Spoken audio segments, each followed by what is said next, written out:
অবসরপ্রাপ্ত ব্যাংক কর্মীর ব্যাগে থাকা 4 লক্ষ টাকা নিয়ে চম্পট দুষ্কৃতীরা। ঘটনায় চাঞ্চল্য উলুবেড়িয়া শহরের উপসংশোধনাগারের উল্টো দিকে। পুরো ঘটনা বন্দী সিসি ক্যামেরায়।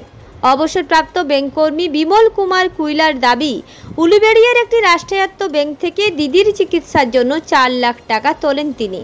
সেই টাকা ব্যাগে নিয়ে ফল দোকানে কিনছিলেন। টাকার ব্যাগটি সাইকেলেই রাখা ছিল, সেই সুযোগে টাকার ব্যাগটি নিয়ে চম্পট দেয় দুই দুষ্কৃতী।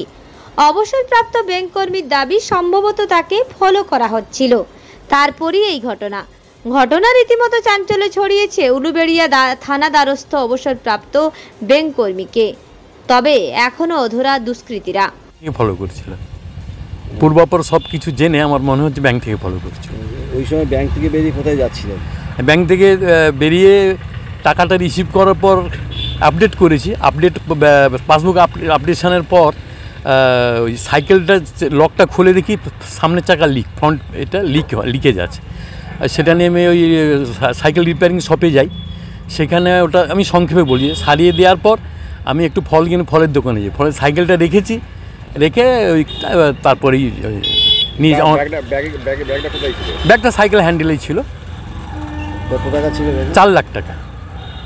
আচ্ছা, পুরো মনে হয় যে ব্যাংকের কর্মীরা বা ব্যাংকের যারা ভিতরে ছিল তাকে ইচ্ছা করে কেউ সাইকেলের চাকা লিক করে দিতে পারে বলে মনে হয়?